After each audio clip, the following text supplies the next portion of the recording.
সিলেট জেলার সীমান্তবর্তী উপজেলা কোম্পানীগঞ্জ। সেখানে অবস্থিত প্রকৃতির মায়ায় মোড়ানো একটি এলাকা ভোলাগঞ্জ। হ্যাঁ বন্ধুরা, দেশকে জানির এই এপিসোডে ভোলাগঞ্জেই আমাদের ভ্রমণ।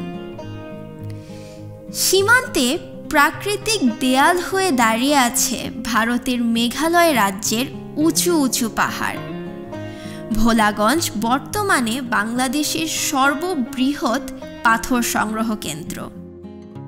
মেঘালয়ের পাহাড় থেকে নেমে আসা ঝর্ণাধারা একদিকে ধলাই নদের পানির যোগানদাতা, অন্যদিকে এই পানি ভোলাগঞ্জের সৌন্দর্যের উৎস।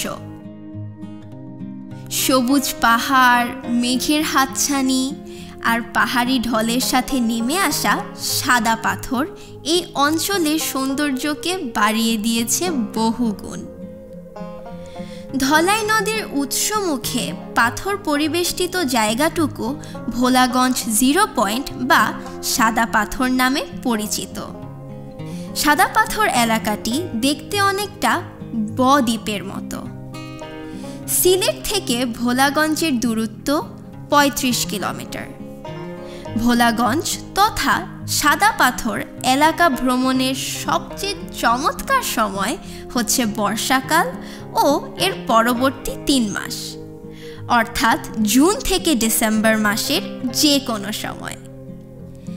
দেশের অভ্যন্তরীণ পর্যটন বিকাশে এই এলাকা গুরুত্বপূর্ণ অবদান রাখছে।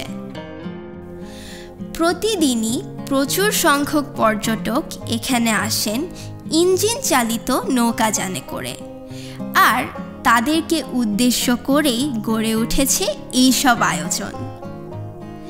ভোলাগঞ্জ সীমান্তে একটি ল্যান্ড কাস্টমস স্টেশন রয়েছে। এই স্টেশন দিয়ে প্রধানত চুনা পাথর আমদানি করা হয়। প্রতিদিন পার্শ্ববর্তী দেশ থেকে এই পথে শত শত পাথর বোঝাই ট্রাক বাংলাদেশে প্রবেশ করে, অথচ বাংলাদেশের ভোলাগঞ্জে সংরক্ষিত প্রচুর পাথর আছে।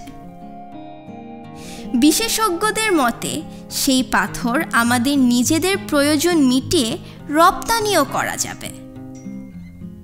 ভবিষ্যতে এই সম্ভাবনাকে যদি কাজে লাগানো যায়, তাহলে তা আমাদের নির্মাণ শিল্পে নতুন মাত্রা যোগ করবে, পাশাপাশি অবদান রাখবে আমাদের জাতীয় অর্থনীতিতে।